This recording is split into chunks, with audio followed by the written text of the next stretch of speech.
We are the tribe from the north, we're brave and we're bold. Defeating our rivals never gets old. Making our way to the Big Sky Conference. Watch out, 'cause here comes the silver and gold. Whoa, whoa. This is Tubbs at the Club for the Vandals of Idaho.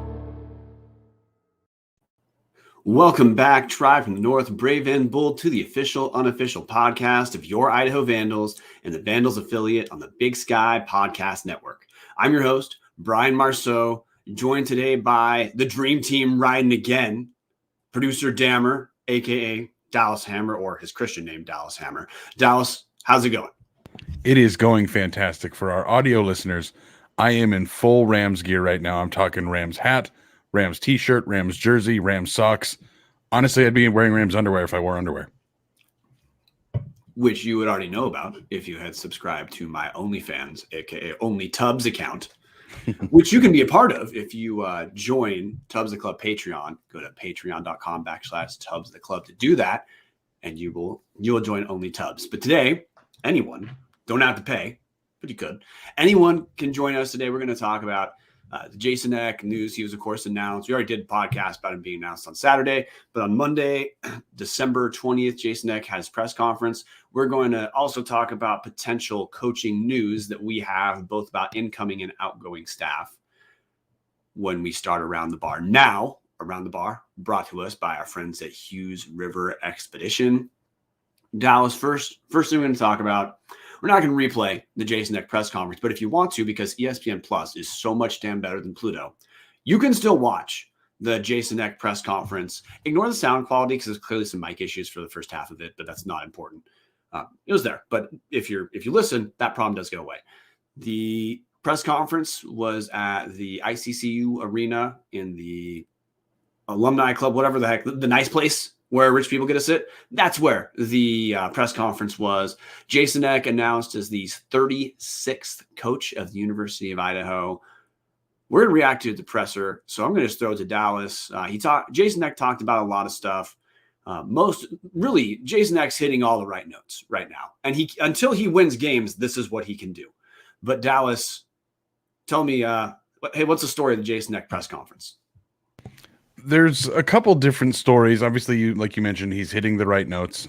He's absolutely winning the media / press conference tours, which is obviously a big deal. We haven't had a coach that could do that in a decade.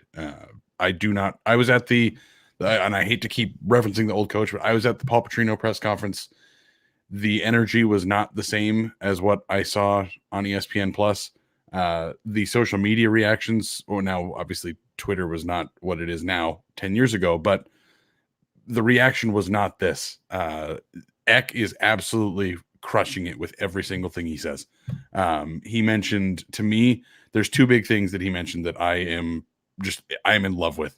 The first one, he has continued to refer to Idaho as the sleeping giant of FCS football, which is incredible. I love the fact that the guy thinks that he's going to come in here, turn this into a powerhouse program. Now, obviously, every coach is going to do that, but the way he talks about it, there is some serious passion there for not only convincing the players and the team, but convincing all of the Vandal fans, which, again, not something we've seen in quite a while. The other thing to me was, and something, Brian, that you specifically mentioned multiple times on previous iterations of this show, Eck said, when asked about what the offense and defense was going to look like and what he was planning, he said, as a coach, you've got to scheme to what your players do. You've got to coach to the best of their abilities and put them in positions to succeed. Did not go into detail about how he's going to go out there and run the wing T, or he's going to bring out the old, like the 46 Bear defense. He didn't talk about anything formationally. He specifically just said, hey, look, we've got a bunch of talent here. I'm going to find ways to make them succeed. He did mention wanting a dual threat quarterback, but that was about the depth he's gotten into of the football discussion. He hit the note of, look, I'm not going to force players to play a system. I'm going to find a system to fit the players. And that's what you have to have in a coach. And I love that. here we are. I mean, we've known about Eck for a while now, but I am still just as ecstatic as I was. Ecstatic, excuse me. Caught myself. Ecstatic. I am just as ecstatic as I was when we found out. It's only the excitement is only growing. Excitement is only growing. Yeah, I've talked to some people privately. I'm going to shout out Martin Hot Take Heemstra. Martin Heemstra contributes to the show, helps us out a lot behind the scenes, does a lot of our social media stuff. And he was talking to me about after seeing the press conference. He's trying to temper expectations and not get too excited. I'm going the other way. We're going to get to the point of tempering expectations when the season rolls around and just remind people to not expect a championship just because we have a new guy. Right now, we're 9 months away from games. Let your hair down, guys. Let yourself be excited. Let yourself buy into this completely. I've talked and we've talked about how it had Joel Thomas, who was offered the job first. Had he been our head coach, we think he would be exciting the alumni base in a way that is maybe unique. X doing his darn best to excite the alumni base too. That sleeping giant motif, where I've heard in the press conference, I have heard that term used multiple times now. That's the motif they're sticking to. That's the right one, where he's describing Idaho in some of his initial Twitter posts, which I only bring it up because he videos himself in a way that's kind of fun. It's like if he has some Robb Akey to him, but a little more restrained. I've described him as the intersection of competence and fun right now, which I think is a fair way to talk about him. But I think right now people should give themselves permission to be overly excited. Give yourself permission to write that check to the VSF. Give yourself permission to get season tickets. And if maybe you thought you weren't going to, at this point, the only thing we can do for the program and Eck can do for the program is get people excited and do the things that are going to get eyes on the team and butts in the seats. At this point, he's doing everything right. So I got to say, I don't have a ton of extra stuff to take away from the press conference, other than in addition to the motif you brought up, in addition to building the team around talent, which we should be pretty dang happy about that. That's a modern outlook. We've always been told he's an intelligent guy. He's given us every reason to believe that is positively the case. He did talk about trying to increase our recruiting footprint. In what he referenced in the press conference was, you look at the Montana schools, you look at the Dakota schools, they get some pretty good recruits out of lower population states like Montana and the Dakotas. And what they do is the guys they get are not FBS players as freshmen. And I know we're talking about an FCS school, but his comparison was, hey, how are the Dakotas getting FBS caliber players? Well, they're not as freshmen, but they develop guys so that by the time they're juniors and seniors, they're ready to contribute in a meaningful way. I really liked hearing what he talked about as far as getting a Northwest or a West and Northwest recruitment footprint. He, by name, referenced Tracy Ford, former University of Idaho player. We can look up position. But he helps run we can look up the name. He's heavily involved in recruitment and development of Northwestern players out of Bellevue. Dallas is looking that up right now. But anyway, he's saying the kind of things a lot of fans are going to like, of getting local-ish guys if you can. That doesn't mean not get California guys, but if you can get local-ish guys and develop them, that's great for getting guys on the program. That's great for getting people who might buy more into the culture of what he hopes the University of Idaho turns into. I don't really know what else to say that we should take away from this, other than this kind of feels, even though Eck was not the first offer, this kind of Eck feels emblematic of Idaho finally doubling down on FCS football, in that we have a guy proven at the FCS record, who FCS level has got a record at the FCS level that gives us reason to be excited. And he's now talking about a template for Idaho to improve of other FCS schools. That's where we got to be. I don't care how you feel about the future conference realignment discussion. That's a different discussion that we will not have now, because there's 9 million summer podcasts that'll do it. This feels like Idaho getting attempting to not only run the program at FCS level, but getting fans to come back and accept, look, this is where we are, guys, and we're going to be good where we're at. This is an FCS team. We brought in an FCS guy who's going to turn the program around. I couldn't agree more with that, Brian.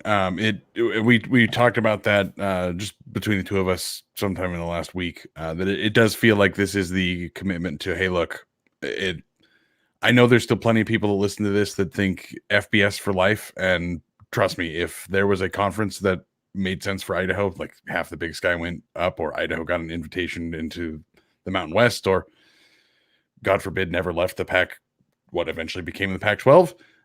Yes, absolutely. I'd love that. But it's not what happened. It's not where we're at. That's not likely to come for a very long time.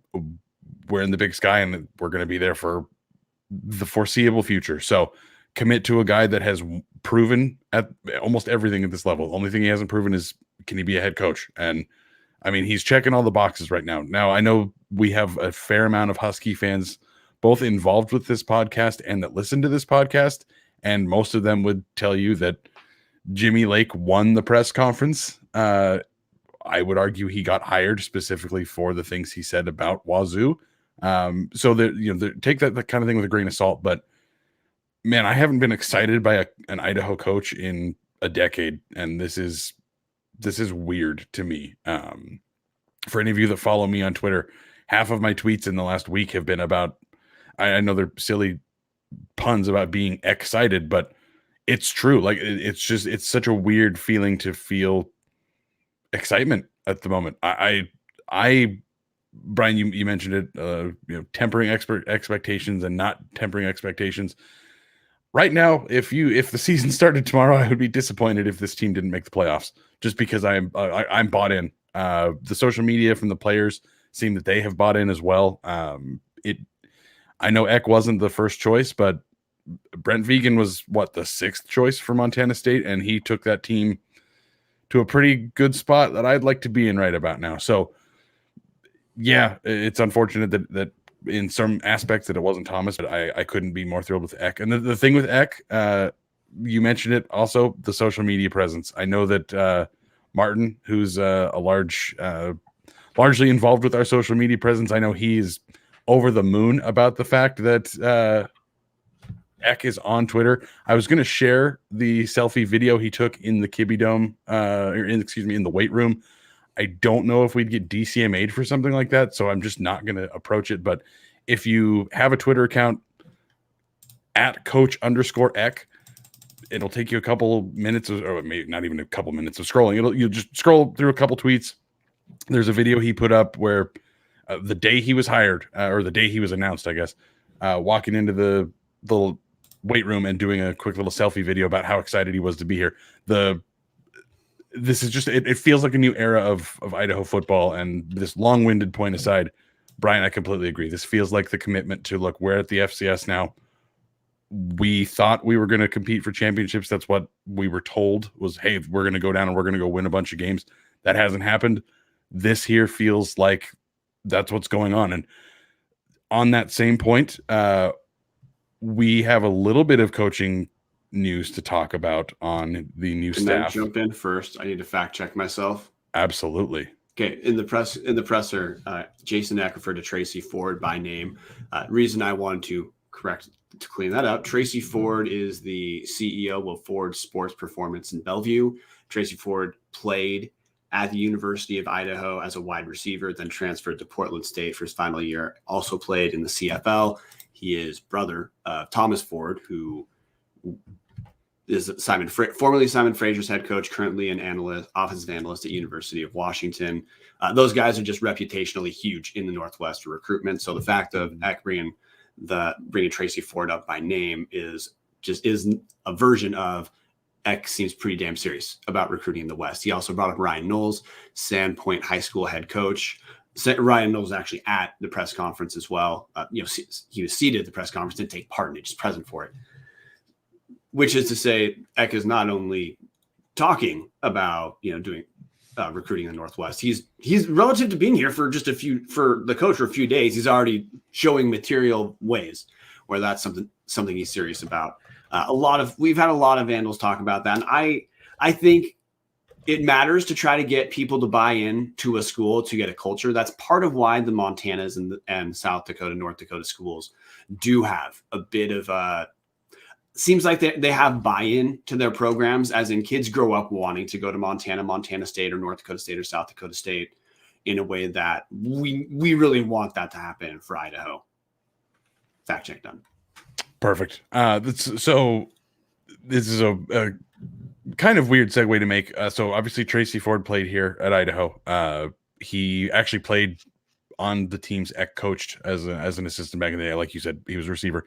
His brother Thomas has definitely some connections here. He's a person I would like to see end up being on the staff. We have no sort of news on that, but I would love to see one of the Fords make it onto the staff. Like you said, they are huge into recruiting this area, and I think it would be a large land. But what I was transitioning to, the commitment to winning, we do have some news about the offensive coordinator. Brian, I still have not been able to land this guy's name correctly, so I'm just going to make the awkward, like, hey, I'm talking about this guy, and I'm going to start sharing it up on the screen, and I'm going to rely on Brian to actually tell me about him and pronounce his name, because holy piss, I'm going to stumble through it if I try it. Yeah. Now, preface in terms of how to understand this is similar to when we talked in the previous episodes, saying that, look, this hasn't been confirmed by anyone. This hasn't been announced by anyone. There's been no contract signed, but we've had good sourcing tell us, hey, this is going to happen. We've been told that Luke Schleissner, the current wide receivers coach and passing game coordinator for South Dakota State, is going to be coming over with Jason Eck, and he is going to become the offensive coordinator for the University of Idaho. Again, that's not officially announced. This is not us attempting to break news. We are just putting you guys on even playing field as us. I've heard from three different sources have told me this. 3 sources that do not communicate with each other. I was also told to not be shocked if we have a handful of South Dakota guys who join Eck. But a quick rundown on Luke Schleissner, which is he was been with South Dakota State for quite a while. 2014 is when Schleissner first joined South Dakota State, became the passing game coordinator in 2019. Before that, he'd been the tight ends coach for 6 seasons, took over wide receivers in the 2021 season. I do want to cut you off real quickly, Brian. As you mentioned, he started as the tight ends coach. He was the coach of Dallas Goedert, now of the Philadelphia Eagles, and one of the probably 10 best tight ends in the NFL. So just wanted to throw that in there as you give a little bit more history on Schleissner. Yeah. So he hasn't been a coordinator at South Dakota State because obviously he was under Eck, who is the offensive coordinator of South Dakota State. But this trends in a direction that is not shocking because we've been told 2 things. One, expect around 4-ish South Dakota State coaching staff members to join Eck. We'll see if that number holds. But we've been told expect a handful. The number that has been referenced to me is around 4-ish that head over. And of the 4-ish who are going to head over, if you are an Idaho fan who just cannot get enough news about our potential coaching staff and you want to speculate, you should speculate towards younger South Dakota State staff members skewing towards Eck, because the older guys who've been there for a while and are really bought into the program are some of the people who really want to rise within the program, including like defensive coordinators who may think that when Stiegelmeier finally retires, God knows when, that they'll be the head coach and they will move up a position. I'm going to completely derail this. I really hope that CJ Butt comes. That is an all-time name. As a name guy, that's an all-time name. CJ Butt is a graduate assistant for the Jackrabbits. I would love to see that guy get a position coach here, just so we could say that we had a Butt on the team. That's just I just love that. Hashtag OnlyTubs. We'll shift back because we are, of course, not saying that CJ Butt is joining. But if you are speculating on who's going to join, presume it's younger guys. This is an opportunity for 2 things for their staff. One, Idaho's going to pay better than South Dakota State. South Dakota State, base salary based off what we could read as a coordinator is $94,000. Their coordinator is going to make much more. And if you're the passing game coach, wide receivers coach, and you come over here to be an offensive coordinator, like almost doubling your salary could be on the table. So at this point, in terms of new staff members, we only have 1 name we can say for sure. We did get one. There was one other name we have that I'm hesitant to even bring up. I was told Zach Lujan from South Dakota State is a guy who may be joining us. He's the quarterbacks coach and recruiting coordinator. However, conflicting information. I was also told that Lujan is going to be promoted within South Dakota State. So in terms of sorting this information, we have significantly less certainty on Zach Lujan than we have on Luke Schleisner joining our staff. But Zach Lujan would fit the mold of a younger South Dakota State guy deciding that he wants to get more money and move up the chain. And just to kind of recap it for anybody that's not following us along on YouTube. So Idaho's obviously hired Jason Eck, the offensive coordinator. We're hearing their passing game coordinator / receivers coach is coming to Idaho. So that knocks out the offensive coordinator / O-line coach, the passing game coordinator, and the wide receivers coach. I would, at this moment, I would expect Lujan would stay at South Dakota State, because if they're going to promote internally, which they're a program that is known to do that, Lujan might be in line for a promotion. Be really great to see him come here, but like Brian said, have not heard the extent of sourcing about Schleisner. Brian is the one who does a lot of the sourcing and information gathering. I've had people reach out to me about Schleisner, so we're pretty confident that, again, not breaking it, but we're pretty confident he's coming. I haven't heard anything about Lujan. Obviously, Brian has the one source. One source saying he will, one source saying he will not. Exactly. So for anybody keeping score at home, if they want to promote from within, Lujan might not be a guy that comes, but it'd be great if he would. That offense obviously has been incredible this year. Obviously kind of fell flat on their face at Montana State, only scoring 17 when I was expecting 70. I think that's what I said on the show we recorded before the game. But that's the extent of the information we've got. I'm sure that over the next couple of weeks, we'll start hearing more and more about different staff members that are potentially coming. But really, the rest of everything we've gotten, Brian, is kind of one source. Nothing that sounds like it's set in stone. Which I want to circle back to the Eck presser. The reason why is Jason Eck talked about, when talking about benefits of Idaho, or why to expect Idaho, why to call Idaho a sleeping giant, or why Idaho could turn around a little more quickly in other programs. One of the things Eck talked about is that in spite of South Dakota State, these are my words, not Eck's right now, in spite of South Dakota State being a clearly superior football school at this point to Idaho, Idaho has more support staffing positions, not just in terms of coaching, but also as far as like academic related within the department, which Eck was talking about that in the presser to elaborate on why Idaho is a good place to work and why Idaho's committed to success on the field and in the classroom.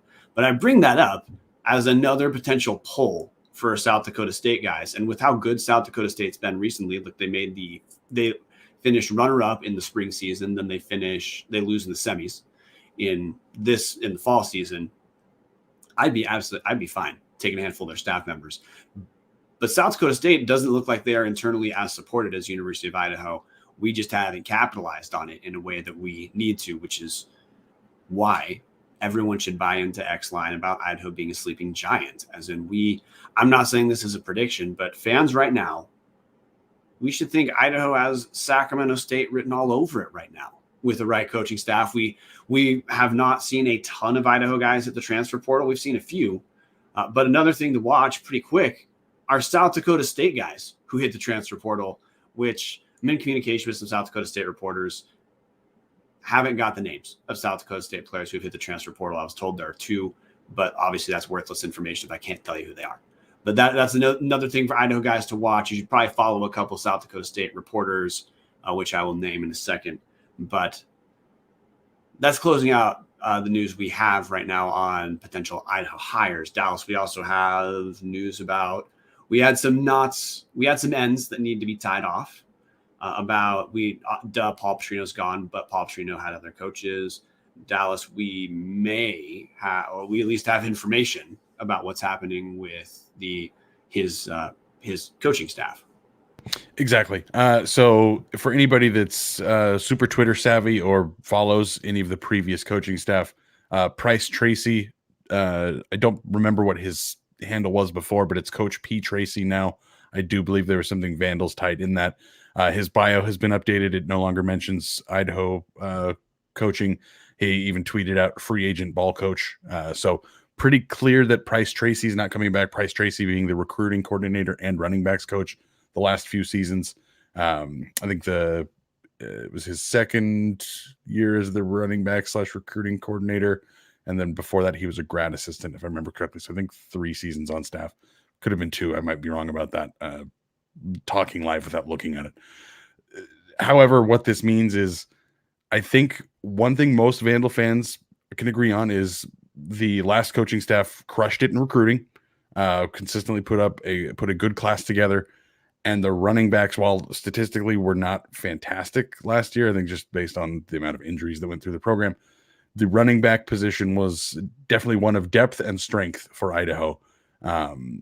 So the writing on the wall to me says, if that guy's not coming back, no one's coming back. Maybe like a Luther Ellis. But again, I would think the strongest positions in the last few years have been the defensive line and the running backs. And if the running backs guy and / recruiting coordinator is not coming back, I don't know who is. We've heard from sources. We haven't been able to confirm it. And again, I don't think it's something we will ever be able to confirm until it's actually happened. But we have been told, Brian, that none of the coaches are coming back. Eck is starting completely fresh. Eck made a non-specific allusion to that in his presser of saying he needed to let the last season staff know where they stand. Jumping back a step, 2 follows that Idaho fans might want to do on Twitter to get news, South Dakota State news that relates to Idaho, because these reporters are doing daily work on South Dakota State. Matt Zimmer on Twitter, that's at Argus Mats with a Z, and Addison DeHaven, which his Twitter handle is at Addison DeHaven 3. Those 2 are both reporters out of South Dakota, different magazines, not magazines, good God, different newspapers, both who definitely talk South Dakota State football. Matt Zimmer is a beat reporter who covers South Dakota State football. Addison is not a beat reporter. He's just a reporter who happens to find it enjoyable to talk about South Dakota State football. So you will just see information on there.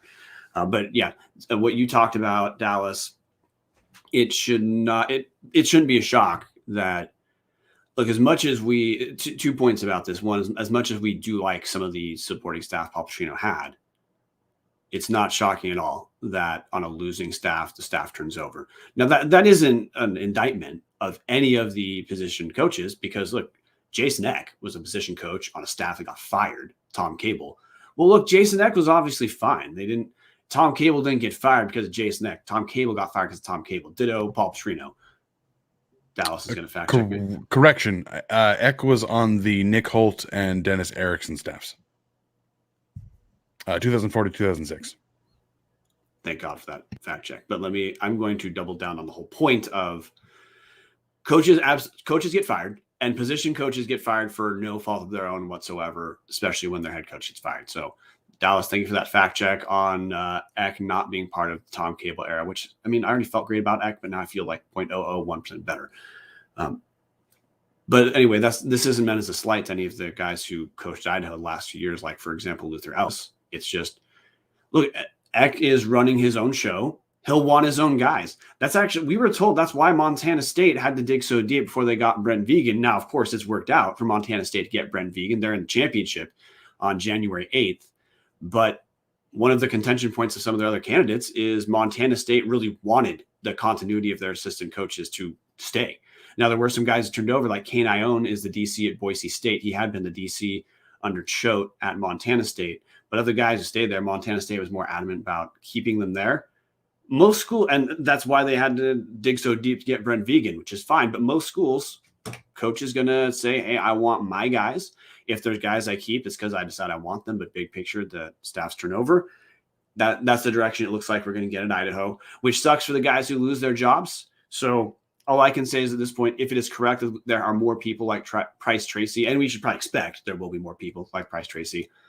Fingers crossed that they get a good landing spot, because there certainly was some talent, some coaching talent on that team.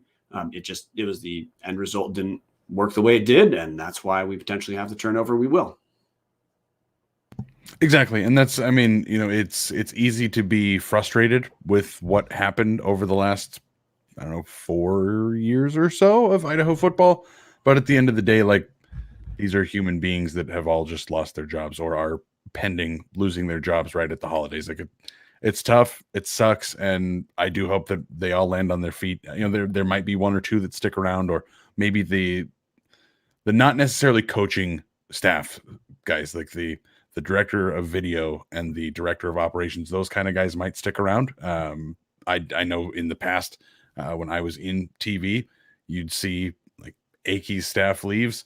Well, Matt Childers, the director of video, stuck on for a couple more years before moving on. Some of those guys might be sticking around. The support staff obviously is not going to change a whole lot between coaches, but I would say it's safe to assume right now at 8:54 p.m. on December 21st, 2021, that we're looking at an entirely new coaching staff for Idaho football for the 2022 season.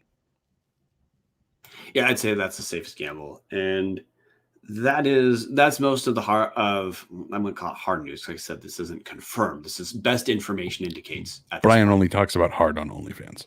Correct. OnlyTubs. Yeah, if I'm going to talk about hard stuff, it's on OnlyTubs. That is why you join at patreon.com/Tubs of the Club.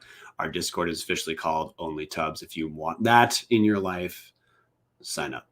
So that's really the news we have. We're not going to talk about basketball, guys. We beat a Bible college level school, which cool that we got the win, but we're just not going to devote our time to that.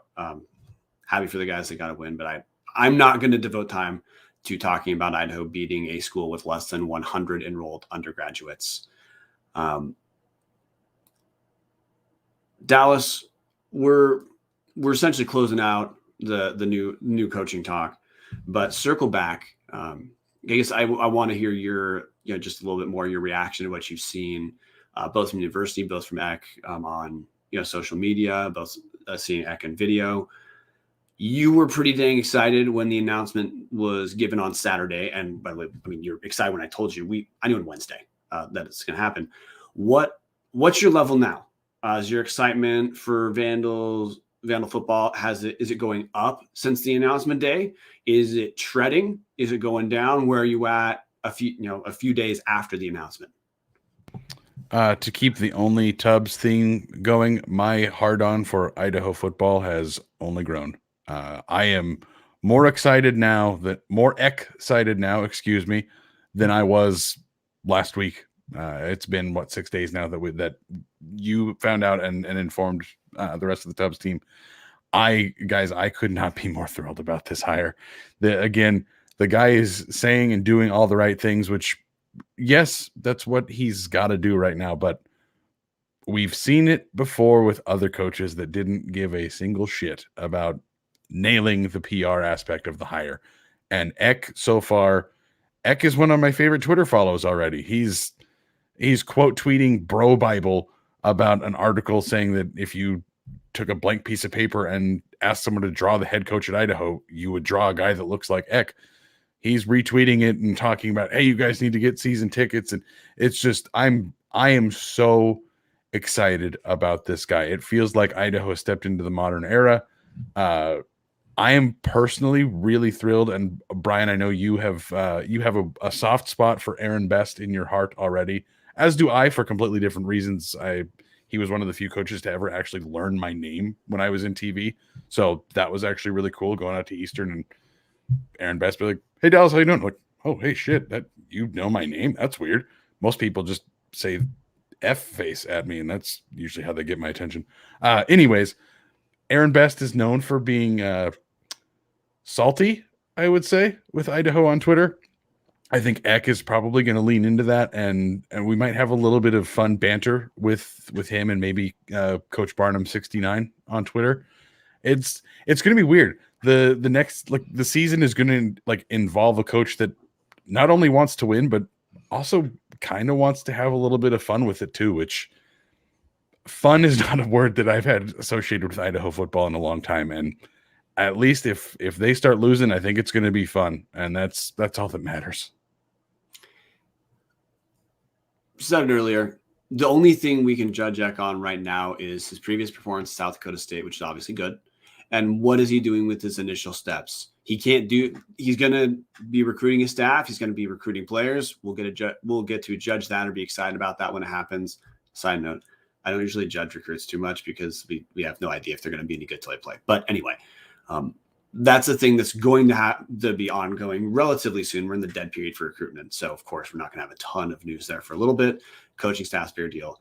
The only thing he can do right now is do everything he can to get Vandals to buy in, and he's hitting a home run in every aspect there. So my excitement right now is grown. I mean, I went from being 50-50-ish. Like when we recorded last, I said, when we recorded our last show before the announcement, I said I kind of waffled back and forth between Joel Thomas. And look, we're going to stop talking about Joel Thomas pretty quick because he's not our coach. That makes him a non-issue for a non-entity too for Vandal footballs in the current team. And last preface, many coaching searches do not ultimately land on the number one guy, and that isn't a bad thing. If you get a good guy, we look like we got a great guy. So my excitement has actually grown from the announcement, from hearing that this is what it's going to be, from I'm happy about it to I think this is just the right guy. This is the committee, one way or another, landed on the guy Idaho needs right now. We'll obviously judge on-field results when we're at that place, but we're not there, and I don't care that we're not there right now. I care about Eck doing everything he can to get eyes back on the program, get money back to the VSF, and get butts back in seats. He's absolutely doing that. He's already been making the rounds, tweeting out pictures of the corner club. Honestly, I joked about this on Twitter too. I kind of feel I am absolutely waiting for the Moscow or Pullman Police Department to contact me with the restraining order because of how many times I have retweeted Jason Eck or liked stuff with Jason Eck attached to it. But that's just where I'm at. And I think fans should let themselves be unequivocally excited right now. I think fans should have no thought of modulating your excitement or whatever positive term you have for this coaching search and what we landed on. Don't worry about it. Let your hair down. We'll have games. He can't do anything other than get fans excited. He's checking every one of those boxes. My enthusiasm's grown. I would easily, well, actually, I'm not gonna say this, but right now, Dallas, just off the top of your head, we're talking about fun coaches in the Big Sky, in not just in terms of like their on-field product, but their engagement with their fan base and the media. Who are your top 4 right now? Oh, well, Eck is definitely in the top 4 now. Absolutely. So we potentially have Eck in there. Who else? Definitely Barnum. Like if you're going to be Coach Barnum 69, you automatically get into the top 4. I don't care. I don't care if that was his number. Just being Coach Barnum 69 automatically seals a spot. Aaron Best is definitely up there. I'm trying to think of who else is fun. Most of the coaches that I follow are like Bo You're missing a big one, but he's only fun if you like his team. Who else is fun? Bobby Houck shits on more Big Sky teams than anyone. It's just he waits until his team won. See, that's why I didn't even think of him. I'm trying to think of the guys that are like that will stir the pot no matter what. That's why I just don't think of Houck. Oh, Houck is easily the most verbally aggressive of all Big Sky coaches, but he just waits to really say much until they've won. For example, he definitely danced on the Eastern grave after that playoff win, talking about it not being close. He's done that with and after games he'll talk about who's not really their rival or how the Cats are their only rival. He does that with Eastern on purpose to get Eastern fans touchy. It absolutely works. And it is real engagement, so I'm fine with that. I put Houck up there. I wouldn't change your top 4, except I put Barnum last place because Barnum, he's kind of funny. I'm finding his act to be slightly old, but it's not his fault. It's that because I feel like people pretend Portland State's going to be okay because they like Bruce Barnum, when in reality, Portland State is what they are always going to be. Mm-hmm. But yeah, Eck, to me, he's immediately a top 3 fun Big Sky coach. Bobby Houck is strategic, but he's kind of the harshest. Aaron Best is clearly the most directly aggravating to people on social media. He doesn't wait till the game's over, which, hey, good news or bad news, he directly relates to that. I mean, he definitely and Aaron Best definitely searches his mentions on Twitter. I know this because after Eastern beat Idaho by 51, and I tweeted out a picture of a flaming dumpster fire that said live look of Trino's game plan. Aaron Best liked it after the game, so he definitely does that, which makes him a little bit extra fun because he's going to see it.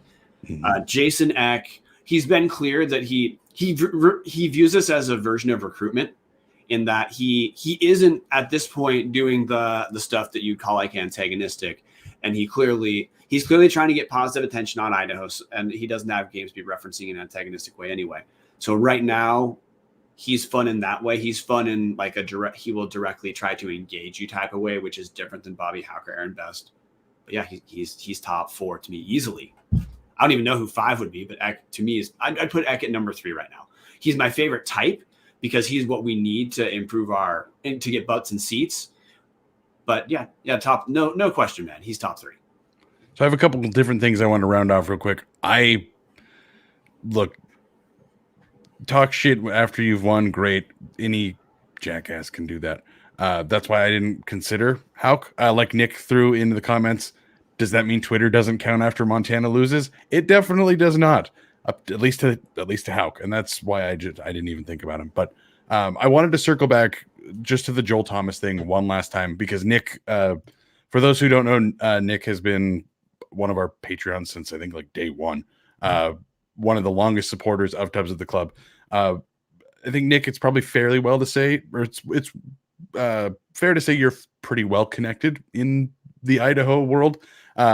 Nick put in a comment, Joel Thomas was his heart's choice, but after meeting Eck is hands down the brain choice. So I know there are definitely people that listen to this that are disappointed that Joel Thomas decided to stay with the Saints. Give Eck a chance. I think this is going to be like the weird uniter of Idaho football. The fan base has obviously been fractured really since before the FBS FCS thing, but since then it's definitely been this weird divide of people that think the attendance is because the team sucks, or the attendance is because nobody wants to see FCS football. I feel like Eck is the first step in kind of reuniting the fan base and turning the Dome back into the place it used to be, loud and raucous, and a place people like to come to because it's such a weird venue, but not a good place to play at if you're on the opposing sideline. And so that's just kind of the one last bow I wanted to wrap up. From the one person I know that has met Eck, he says Eck is hands down the brain choice, and that's good enough for me. Yeah, I don't have much else to add. I think I don't think there's much more to talk about. As we have news, we're definitely going to have episodes. But the closing points. This is a good week for Idaho football. People should definitely, if you are thinking about getting more engaged, give yourself permission to do it. We've had a long time to have disappointment be like what's wrapped in Idaho football fandom. This is fresh start. Give the dude a blank slate. And if he's given a blank slate, at this point, there's nothing to do but be excited about this. I've got nothing else to add other than hell yeah, follow Jason X, sign up for our Patreon, be part of OnlyTubs, patreon.com/tubsclub. That's around the bar, guys. And you guys all know who brings us around the bar. That is Hughes River Expedition. I'm sure Dallas is going to get their website up. Yeah, he's got the website up. Colin, we're going to not suck at this at some point. Hughes River Expedition. If you're looking for a great all-inclusive week-long vacation, don't look past your backyard. Venture into the largest protected wilderness in the continental United States, located right here, the great state of Idaho. Enjoy a multi-day trip down the Middle Fork of the Salmon, the main Salmon River no return, the Salmon River Canyons, or the Selway, and you can even check out special trips like the one to see the Perseid meteor shower. Camp on pristine beaches, run amazing whitewater, hike scenic trails, spot wildlife, soak in beautiful natural hot springs, take in the history along the river, and fish some of the most remote stretches of river in the country. You just bring your clothes, let HRE handle the rest. Hughes River Expeditions has been Vandal owned and operated since 1976 and ready to take you on a vacation of a lifetime. What are you waiting for? Find out what it's like to grab a paddle, catch dinner, and ride the bull all throughout the Gem State. Call them now at 800-262-1882 or check them out at hughesriver.com. I love that calendar you just had up. And with that, Dallas, I think it's time, unless you want to make an introduction to that cat behind you that's been dancing in the video for most of the show. We probably don't have to introduce cats. They're cats. That's Luna. She can go to hell. Ouch. Shots fired, Luna. I think it's time for Colby Acuff to play us out. Go Vandals. I do have one last thing I'm going to drop in here real quick. So for the few of you that are listening to this that don't follow the basketball team as much or don't listen to the basketball episodes, non-conference play is finally done. Tomorrow's game against Cal Riverside has been canceled. So we're fully on to Big Sky play starting December 30th. Brian and I have never been the biggest fans of Zach Kloss, I think it's safe to say. But to his credit, this team is completely different than last year's. If you have not paid any attention to this team, obviously we're going to be talking about this team more and more as Big Sky play ramps up right after the Christmas holiday. Pay attention. They might not win a whole lot of games, but they're a lot more fun than they've been in the last few years. So I just wanted to plug our upcoming content. Basketball is much more fun than it's been. That's not a bad idea. Let's give 2 minutes really quick as an update. Dallas, you mind pulling up their schedule so we can say who their first 2 games of the new year are? The story to watch for basketball right now heading into conference play is, I think, Idaho. He's got right now Idaho is sitting at what we're 3-8 right now. 3-8, but asterisk, we are 1-8 against Division I teams. Have a big win against South Dakota State. Weird connection. We beat a good South Dakota State team. Against South Dakota State. 98-84. That's our 1D1 win. We've had a few close losses. We had that rhythm of we start out good, bottom out in the most awful, devastating way possible for 4 games, then rebound for some a win and a couple close games. We really need to pick up an extra win. With that as our backdrop, 3-8 overall, 1-8 in conference. I think that is Zach Kloss's 10th D1 win as well. Idaho probably has to finish close to 500, right around 500. We know Coach Kloss is coaching for his life. Whenever we talk about games, we're going to react to what we see, and of course, we've seen offensively his team's looking much better. And throughout from day one to now, the offensive strategy has also improved too. Particularly playing more 5-guard lineups and bringing our posts out for screens and handoffs to initiate the offense instead of post-ups. Those are all great news. We still have a catastrophically bad defense. Rebounding's been better for a couple games. But Kloss is coaching for his career right now and probably has to get to around 500 in conference. Wouldn't say it's off the table. I'd say that's the optimistic end of what we'd be looking at. But that will be the storyline we chase throughout the new year. Brian, I have one last question for you. Yeah. So obviously the men's team is, maybe not on the rebound. That might not be the correct thing to say, but they're at least more fun. And it looks like from what we've seen in the last few games, they've come out of the bottom out. They might win some games in conference and look a lot better. Which team is going to finish with more wins at the end of the year, the men's team or the women's team? Because if anybody's been paying attention to the women's team, Martin might be in for a rough year. They have one single win against Lewis Clark State College and have lost every other non-conference game, including their first conference game by 22 points. They start obviously the same time Idaho does, or the men's team does, Thursday and Saturday, Thursday the 30th of December, and then New Year's Day, the 1st. They have one single win, and it's a much worse win than the men's team has. Because the men's and women's teams tend to play at pretty close times, I haven't watched enough to give a good take. What I'm going to say is if we have a rebuilding year with Newly, people need to take a Xanax. Newly's a great coach. Every coach has down seasons. Coach Mike Krzyzewski had a losing season at Duke like once. But hey, it absolutely happens. The way talent fluctuates in and out, the way people can transfer to your team or transfer away from your team, that's just something that's new relative to the life of most of these coaches. So, look, we're going to have some fluctuation. If we have a rough year, guys, it happens, whatever. Just running through their schedule, they do have a few close losses. You know, we lost to San Francisco by 7 points at a neutral court game in Nevada, or Reno, Nevada specifically.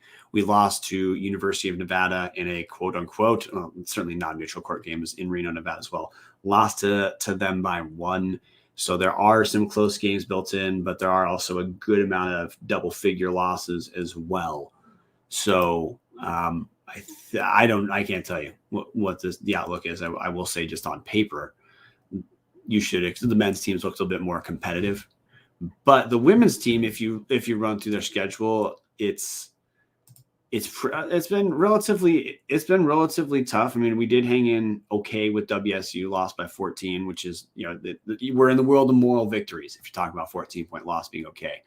Like, we've also got a pretty ugly loss at number 11 University of Texas.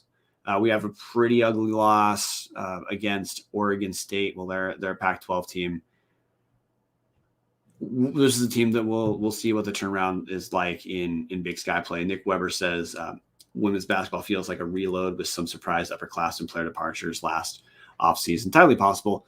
I'm just going to say I'm not that worried about it. In that, I mean, look, it's a rough season so far. Doesn't mean it's going to finish that way, but hey, just maybe don't project Idaho to be number 1 or 2 in the conference this year. And look, we'll survive. That happens sometimes with teams. With the men's team, the storyline is pretty high stakes. Klaus probably has to be pretty dang close to 500.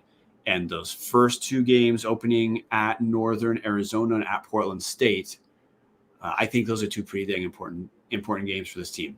We've got some positive momentum from the last 3. Now we've had some downtime, which is tough to say momentum carries over after you've not played forever. But if this team is going to finish close to 500, we've got to exit the world of moral victories pretty quick and just win games. Which is going to be tough to do with 5 of 6 on the road and the single home game against Montana State. Rough start to Big Sky play, let's put it that way. But if they can come out of it, we might see them make a decent turnaround from what we've seen the last few years. So make sure to listen to Brian and I on the pause real quick. If we finish around 500, we won 1 conference game last year. That is a good turnaround. Like that is a meaningful turnaround if that's what happens. Fair enough. Is that a turnaround enough for the Klaus experiment to continue? I guess would be the question we're going to be answering all season long, I think. Yeah, and if we finish around 500, I wouldn't be shocked if we see a 1-year extension because he's not going to go into the lame duck, or we would see a short extent, or we'd see a 2-year contract. He re-signs a 2-year contract. That's what I would not be shocked about seeing. I can tell you this might surprise fans. I'm rooting for the guy. Now, we spent last year talking about how awful it was because it was awful. It was indefensively bad. It was the worst basketball I'm ever going to see, and I will not get over that anytime soon. But this year, look, there are some good things happening. The defense is still a dumpster fire, and I don't think that's going to get better. I think he's just a pretty bad defensive coach, and that's where we're at. But he's shown improvement as an offensive coach in terms of strategy. He's certainly recruited better guys for this go-around. And rebounding has improved over the last 3 games in a way that's meaningful. So, look, coaches don't have to be great at every single facet. They just need to be good enough at their strengths to get us wins. I'm rooting for Zach Klaus. Everything I've heard about him is that he's a good guy. He's the kind of guy you would hope when he's given his position, he will be successful. We obviously didn't see close to that his first 2 years, and we saw no reason why he should have been given the contract in the first place. But he's got the contract. He's here.